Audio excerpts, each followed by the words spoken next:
tous et à toutes, et merci vraiment de votre patience et de votre présence pour cette intervention en plus sur un thème qui n'est pas forcément un thème très évident de prime abord. Légitimité, normativité, c'est pas forcément un thème qui est très parlant, dit comme ça. Alors, généralement, lorsqu'on fait de la théorie ou de la philosophie du droit, on rencontre souvent des termes en isme, réalisme, normativisme, humanisme, subjectivisme, que sais-je.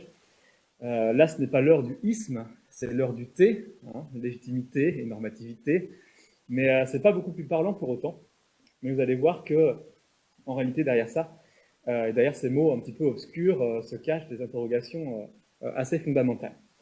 Alors, merci à tous. J'en profite également pour remercier les organisateurs et l'organisatrice de ces rencontres sur philo juridique pour croiser philo droit.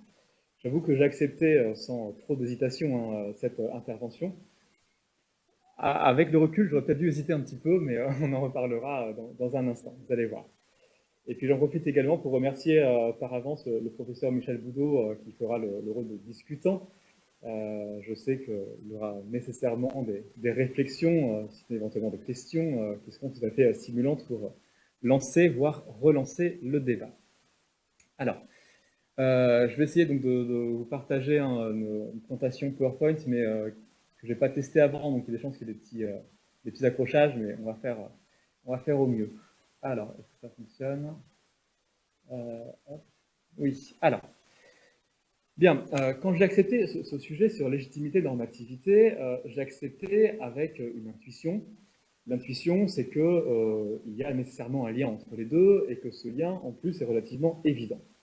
Alors, avec une petite remarque préliminaire, lorsqu'on parle de la légitimité de la Constitution, on parle bien évidemment de la légitimité des constitutions elles-mêmes. Avec cette idée, est-ce qu'une constitution doit être légitime, doit être normative? Sauf que les constitutions, elles sont toujours l'œuvre du pouvoir politique. Dit autrement, une constitution, c'est toujours la mise en forme juridique du pouvoir politique. Donc, derrière la légitimité des constitutions se pose toujours, on va dire en filigrane, la question de la légitimité du pouvoir politique, qui les a posées et qui également y est soumis. Alors, à partir de là, eh bien, pour moi, le sujet était assez évident, puisqu'il était assez évident que légitimité et normativité avaient un lien entre les deux, et que ce lien était un lien réciproque. Pour moi, c'était assez courant, parce que l'idée intuitive, c'était que la légitimité du pouvoir politique permettait de forger la normativité des constitutions. Il faut un pouvoir politique légitime pour pouvoir poser une constitution qui soit normative. Et ensuite, en retour, la normativité de la Constitution va nourrir la légitimité du pouvoir politique. C'est quelque chose qui est assez traditionnel. Souvent, on entend les membres du gouvernement dire oui, le recours au 49.3 n'est pas forcément légitime. En fait, c'est légitime parce qu'il est prévu par la Constitution et je ne fais que respecter la Constitution. Bien. Donc, lien entre les deux et lien assez réciproque entre Constitution, pouvoir politique, normativité et légitimité. Ça paraît assez évident. Sauf que, vous le savez sans doute, il faut se méfier des évidences. Il faut se méfier des évidences. On le sait en philosophie, il y a certains courants philosophiques, je pense par exemple aux phénoménologues, qui font de l'évidence le ressort même de leur philosophie, donc qui ont interrogé cette notion d'évidence. Eh bien, s'il en va ainsi pour les philosophes, il en va a fortiori ainsi pour les juristes. Il n'y a jamais d'évidence en droit. D'autant plus qu'en droit, vous le savez, on parle beaucoup, et d'ailleurs uniquement, que de langage, que d'énoncés, que de phrases, que de paroles, que de textes. Et donc la signification des mots, des langages, eh bien, n'est jamais évidente. C'est toujours affaire de choix et affaire de convention. Donc, ce lien entre normativité et légitimité mérite d'être discuté, et il est d'autant moins évident que l'affirmation selon laquelle la légitimité serait source de normativité constitutionnelle, et réciproquement, cette affirmation est ce qu'on appelle un énoncé dit analytique. Un énoncé analytique, c'est quoi en philosophie des sciences? C'est un énoncé qui peut être vrai ou faux, d'accord? Mais c'est un énoncé qui est vrai ou faux en fonction de sa signification. C'est quelque chose qui est très courant en droit. Si je dis par exemple la Ve République est démocratique, ça peut être vrai, ça peut être faux. Simplement, ça va dépendre de la définition que je donnerai du terme démocratie. Pareil, si je dis l'état d'urgence sanitaire est compatible avec l'état de droit. C'est un énoncé qui peut être vrai ou faux, très bien, mais ça va avant tout dépendre de la signification que je donnerai au terme état de droit. Eh bien, il en va de même pour cette affirmation selon laquelle légitimité et normativité entretiendraient un lien réciproque. C'est peut-être vrai, mais ça va dépendre avant tout de l'interprétation, de la signification que je donne à ces deux termes. Le terme légitimité, je ne vais pas trop m'arrêter dessus, c'est quelque chose qui est assez évident et l'usage que font les juristes du terme légitimité est assez bien calé. La légitimité, c'est toujours un jugement de valeur porté sur quelque chose. Voilà. Après, il y a des discussions. Les discussions, elles portent plutôt sur la légitimation, c'est-à-dire sur le processus qui permet d'aboutir à la légitimité, ou sur les sources de la légitimité. Mais la légitimité elle-même, voilà, quelle que soit la façon dont on la conçoit, c'est toujours un jugement de valeur porté sur quelque chose. En revanche, les choses sont un peu moins simples en ce qui concerne la normativité. La normativité, c'est quelque chose, c'est un terme qui est assez, on va dire, familier lorsqu'on fait du droit. On parle de normes juridiques. Kelsen est le père du normativisme. Très bien. On parle d'énoncés normatifs, de lois revêtues de portée normative. Donc c'est quelque chose qui est assez familier. Simplement, lorsqu'on regarde l'usage fait par les juristes du terme normativité, eh bien, les usages sont en réalité assez éclatés. Et la plupart du temps, l'usage fait du terme normativité est un usage qui est inutile, parce que c'est plutôt des usages qui viennent brouiller la compréhension des propos des juristes, plutôt que des usages du terme normativité qui viennent clarifier la pensée des juristes.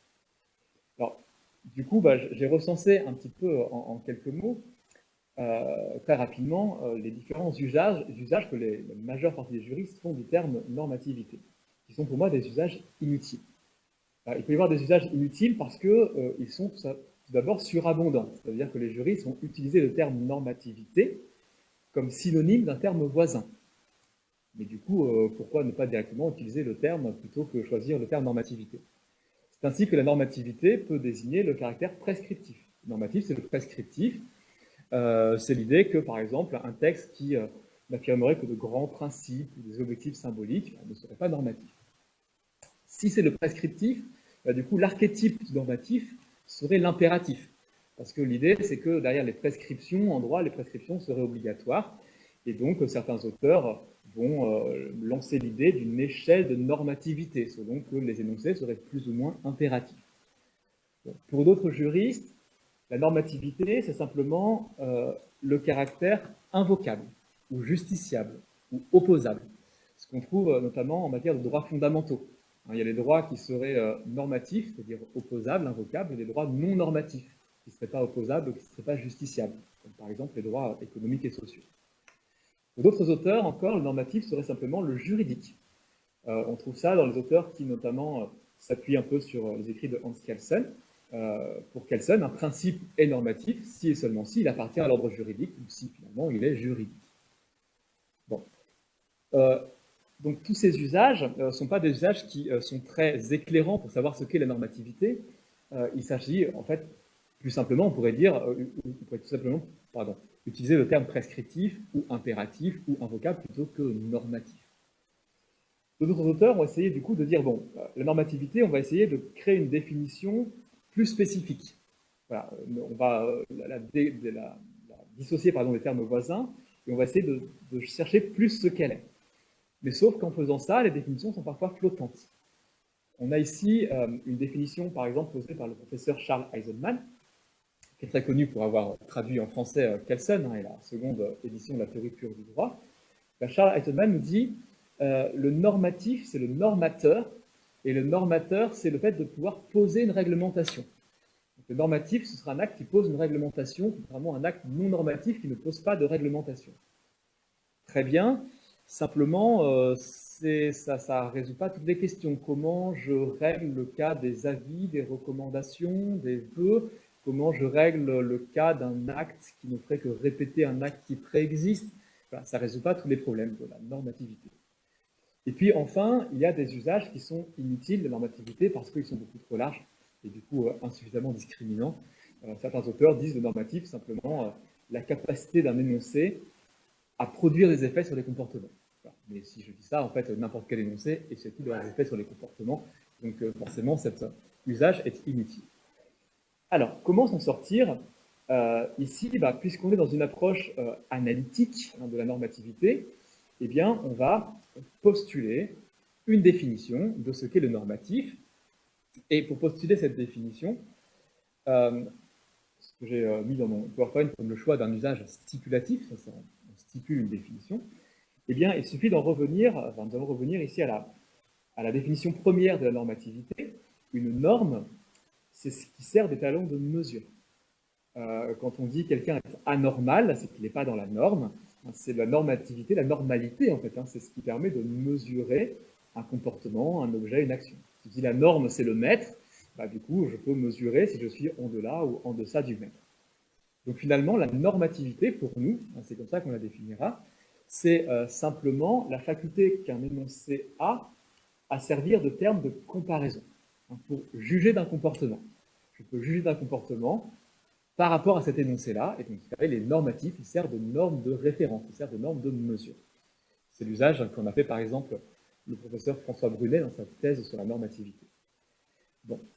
Alors, à partir de là, si je dis la légitimité, c'est un jugement de valeur, porté sur la Constitution par exemple. La normativité, c'est le fait que la Constitution puisse servir de mesure pour juger des comportements des gouvernants ou des administrés. Eh bien, le problème, c'est que du coup, il n'y a peut-être aucun lien entre légitimité et normativité. Il n'y a peut-être aucun lien parce qu'un énoncé, même non légitime, peut être normatif. Je peux très bien considérer que ce n'est pas légitime de recourir aux ordonnances, pourtant je peux vérifier et constater que le gouvernement a fait usage de l'article 38 de la Constitution. Je peux considérer que ce n'est pas légitime de recourir au 49.3, mais je peux mesurer le fait qu'il y ait des gens qui effectivement se sont conformés à l'article 49-3 de la Constitution. Du coup, c'est là où j'ai un peu regretté finalement d'avoir choisi le sujet en disant oui, il y a un lien évident, mais en fait non, le lien il n'est pas évident entre normativité et légitimité. Il n'est pas évident, mais il existe quand même. Il existe quand même parce que ici, il ne s'agit pas de la normativité de manière générale. Il s'agit uniquement de la normativité juridique. Et ça change tout, parce que là, le lien, il devient très étroit entre légitimité et normativité juridique. Tout simplement, ici, on peut revenir à Kelsen, simplement. Kelsen nous dit, explique que la légitimité conditionne la normativité juridique. Parce que c'est parce qu'une norme va être regardée comme légitime qu'elle va être appliquée, obéie. C'est bien sûr pas la seule source qui fait qu'on respecte le droit. Il y a d'autres raisons qui font qu'on respecte une règle.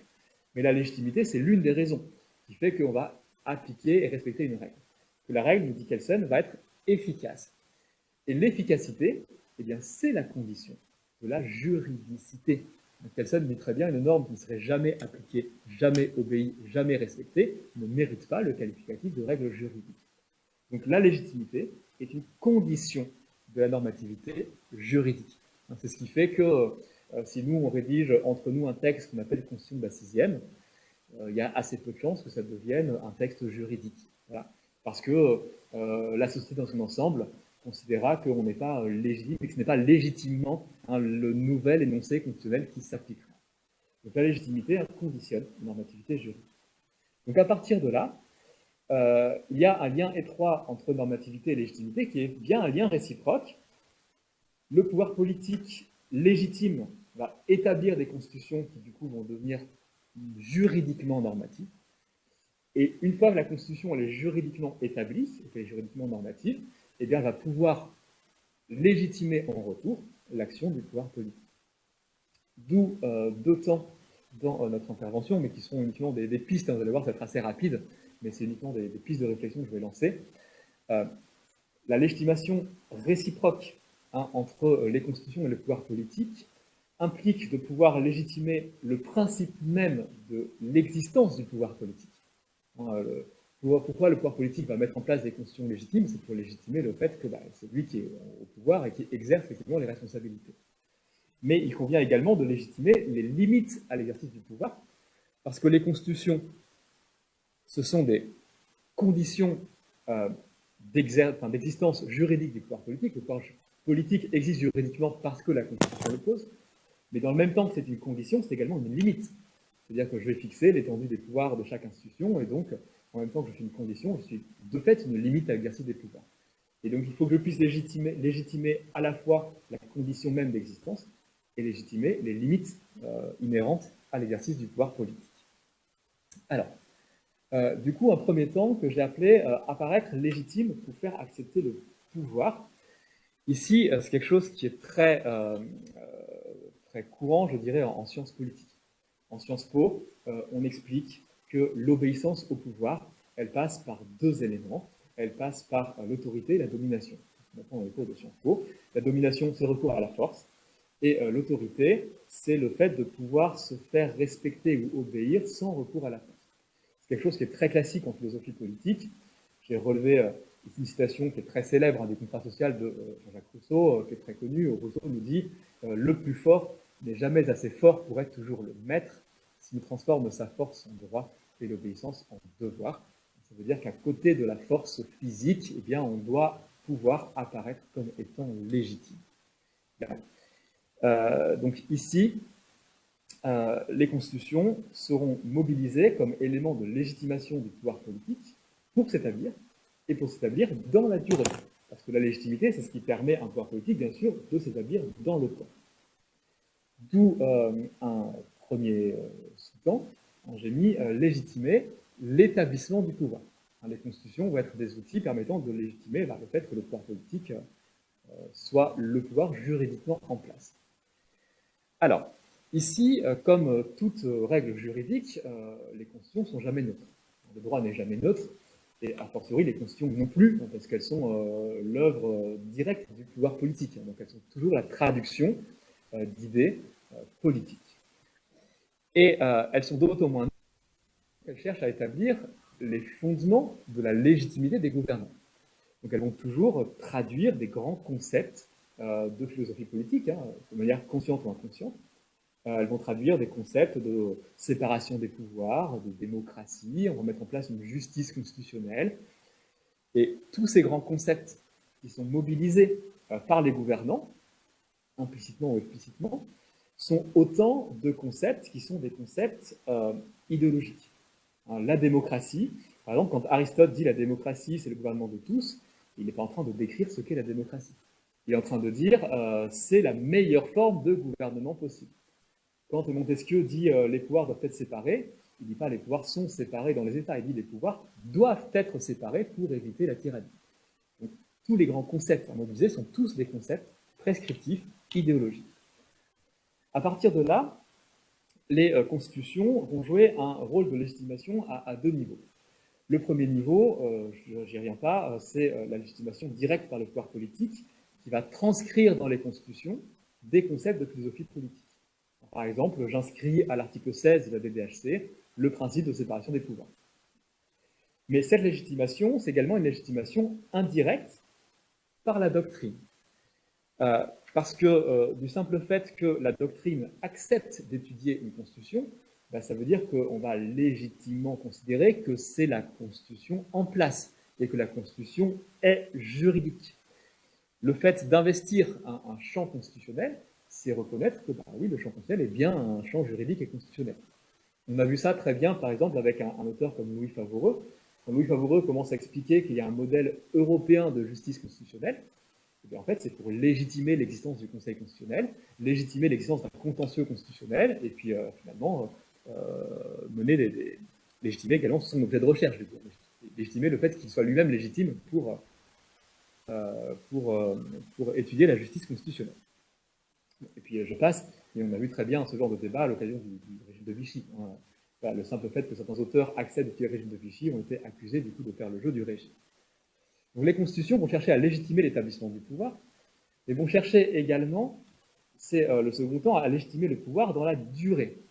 Parce que pour le pouvoir, la légitimité, c'est pas simplement s'établir, c'est s'établir dans le temps. Et s'établir dans le temps, Ici, c'est ce qui permet à une constitution ou un coup d'État de fonctionner par opposition aux révolutions ou coups d'État qui ne fonctionnent pas.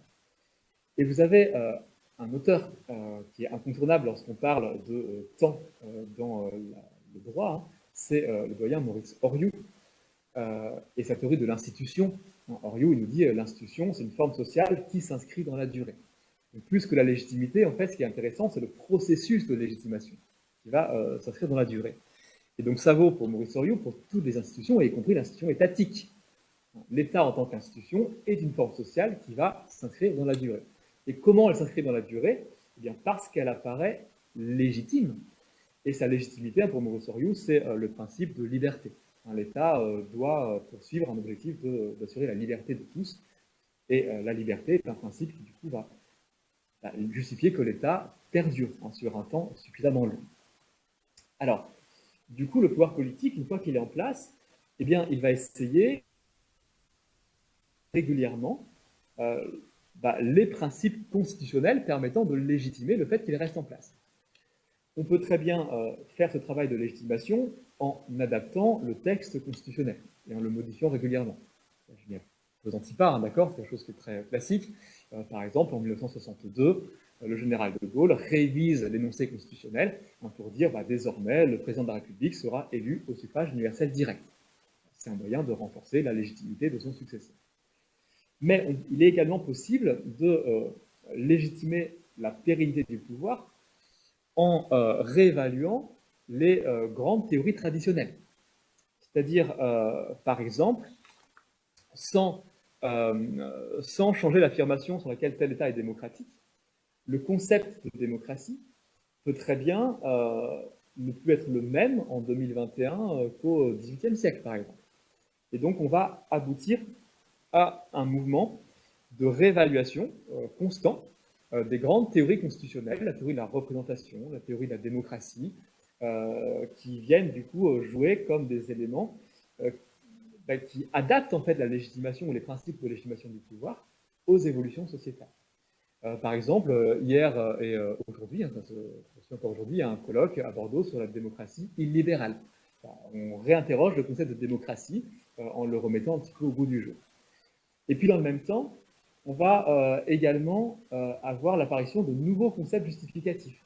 Aujourd'hui, en droit constitutionnel, on voit apparaître les notions de représentant d'intérêt, de transparence, de société civile, qui sont des concepts qui ne sont pas encore vraiment théorisés, mais qui commencent à émerger comme principes justificatifs pour continuer de pérenniser la légitimation du pouvoir politique. L'ordinateur me dit qu'il a ce niveau de batterie assez faible. Je ne sais pas si pour le moment ça tient. Voilà, donc, il s'agit pour le pouvoir politique, d'accord, par la Constitution, d'apparaître légitime pour s'établir et pour s'établir dans le temps. Mais dans le même temps, je vous l'ai dit, le pouvoir politique, s'il est né des constitutions, les constitutions, elles sont des conditions d'existence du pouvoir politique, mais dans le même temps, les constitutions, elles sont des limites à l'exercice du pouvoir politique. Il faut donc que les limites elles-mêmes apparaissent légitimes. C'est ce que j'ai mis, oui, j'ai mis une citation de Max Weber, qui est très connue, tirée de 3 types de légitimité pure.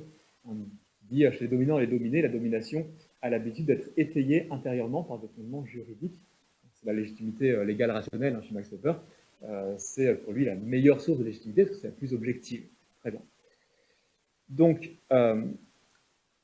la Constitution va être une limite à l'action du pouvoir politique, et le pouvoir politique ne peut s'affranchir de cette limite sans passer pour illégitime.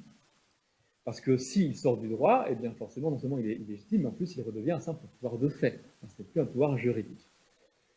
Donc pour que les gouvernants respectent bien ces limites, eh bien, il faut que les limites apparaissent légitimes. Et puis il faut également que les mécanismes de garantie qui permettent de s'assurer que les gouvernants respectent bien les limites constitutionnelles, elles-mêmes soient légitimes. D'où finalement 2 temps dans cette seconde partie. Apparaître légitime pour faire accepter les limites à l'exercice du pouvoir. Le premier temps, c'est légitimer le principe même d'une limitation du pouvoir.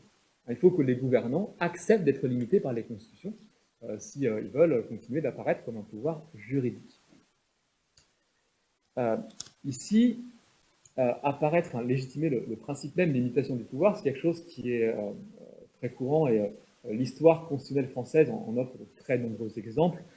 On peut penser par exemple au retour au pouvoir du général de Gaulle en 1958, où dans un premier temps, de Gaulle refuse de demander l'investiture parlementaire. Dit à ses conseillers, oui, mais je ne peux pas aller devant le Parlement parce que je suis agoraphobe. Voilà ce que dit de Gaulle à ses conseillers. Après, on lui a dit, bah non, monsieur le général, si vous n'allez pas demander l'investiture, bah, du coup, vous vous retrouvez au pouvoir sans avoir respecté les formes et les procédures. Enfin, vous serez donc accusé de coup d'État. Donc le respect, hein, des formes et des procédures, c'est ce qui permet de légitimer le pouvoir, et donc je suis obligé de m'y tenir. D'ailleurs, ce qui est assez intéressant, c'est qu'il y a eu exactement ces mêmes débats contre le régime de Vichy.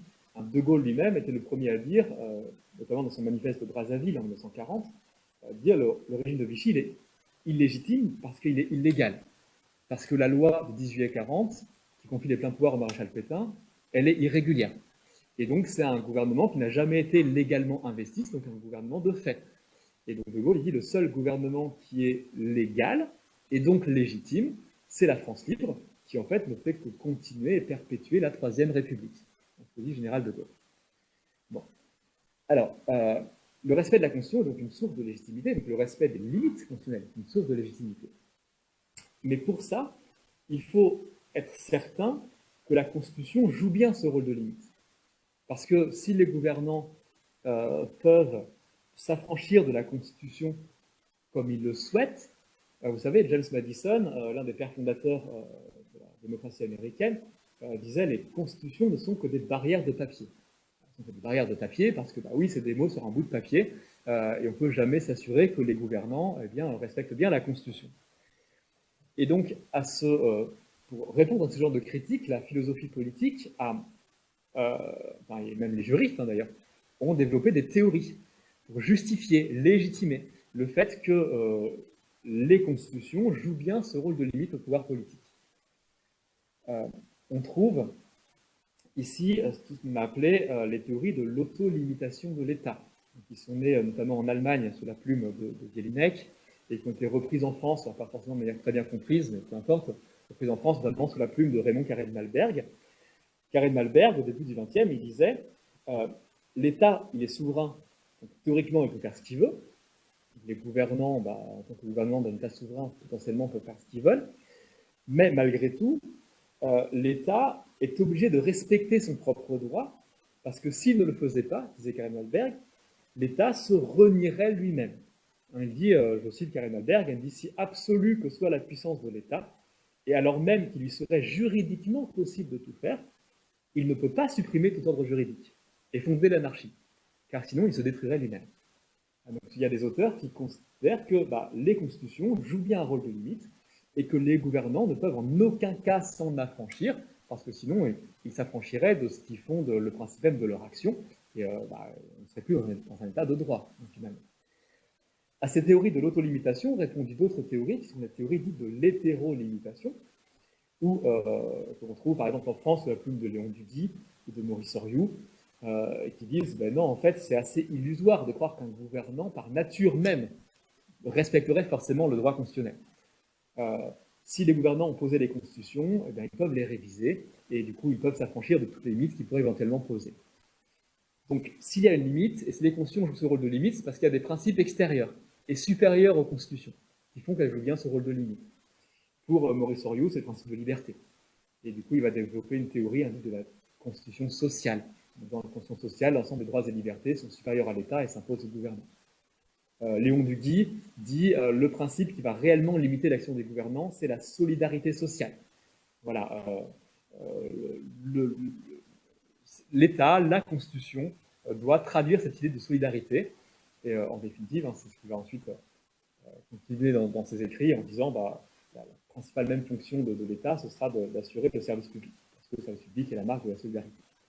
Bon, toutes ces théories de l'autolimitation ou de l'hétérolimitation ne sont pas des théories qui sont vraies ou fausses. C'est comme les théories de la séparation des pouvoirs, ou de la démocratie, ou de l'état de droit, ce n'est pas des théories qui sont vraies ou qui sont fausses. Ce sont des théories qui ont pour fonction, je ne sais pas, de légitimer l'exercice du pouvoir. D'accord ? Encore une fois, c'est légitimer le fait que la Constitution joue bien son rôle de limite. Alors, de la même manière, du coup, j'arrive à ma dernière partie, que les constitutions essayent de légitimer le fait qu'elles jouent bien ce rôle de limite, elles vont essayer également de légitimer les garanties que les constitutions peuvent imaginer pour s'assurer que réellement les gouvernants respectent bien la Constitution. Parce que l'idée, c'est qu'on ne peut pas laisser la question de la légitimité évoluer au gré des caprices des gouvernements qui se succèdent.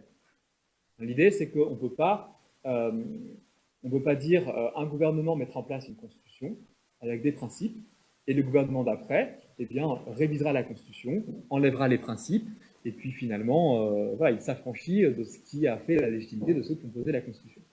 Donc il faut soustraire la question de la légitimité du caprice des gouvernants. Et bien pour faire ça, les constitutions ont envisagé un certain nombre de garanties.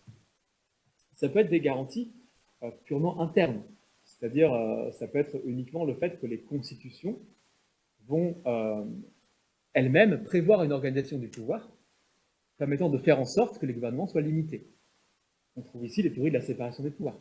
Donc, si je sépare les pouvoirs, c'est avec l'idée qu'une personne ne pourra pas tous les avoir et donc tous les exercer dans son seul intérêt, et donc finalement la garantie, la limite est une réelle limite. Bon. On trouve également ici les théories de la rigidité constitutionnelle, c'est-à-dire le fait de prévoir une procédure de révision des constitutions plus complexe que les lois ordinaires. L'idée, c'est de dire les parlementaires ne peuvent pas défaire la Constitution est une réelle limite à leur action, et s'ils veulent s'en défaire, eh bien, c'est selon uniquement une procédure plus réfléchie et plus complexe. Mais ces garanties à l'exercice du pouvoir peuvent être également des garanties externes, c'est-à-dire qu'on peut renvoyer à quelqu'un d'autre le soin de s'assurer que les constitutions sont bien respectées. Et généralement, ici, c'est la personne à qui on pense, c'est le juge constitutionnel. Le juge constitutionnel. Vous savez sans doute que depuis l'apparition de la justice constitutionnelle, eh bien, il n'y a eu cesse d'y avoir des débats sur la légitimité de la justice constitutionnelle. Elle est née aux États-Unis par l'arrêt Marbury versus Madison, sous la plume du juge Marshall, qui était président de la Cour suprême américaine. Et le juge Marshall considère qu'il y a des principes supérieurs à la Constitution américaine, des principes de common law, qui justifient le fait que le juge puisse censurer une loi contraire à la Constitution américaine. Eh bien, à partir de là, à partir de l'arrêt Marbury versus Madison aux États-Unis, eh bien, des critiques très fortes ont été faites contre la justice constitutionnelle, en disant elle n'est pas légitime parce que finalement elle n'est pas démocratique. Et l'argument qui est généralement utilisé, c'est ce que la doctrine appelle les arguments contre-majoritaires. C'est l'idée que la justice constitutionnelle va toujours contre la majorité parlementaire. Quand elle censure une loi qui a été votée par la majorité. Et donc la question, c'est comment une minorité pourrait imposer sa volonté à une majorité démocratiquement élue. Ces débats, bien sûr, ont ressurgi en Europe et en France lorsqu'on a mis en place un contrôle de constitutionnalité. Et du coup, en France, ça fait des grandes théories qui ont essayé de justifier, de légitimer l'existence du Conseil constitutionnel.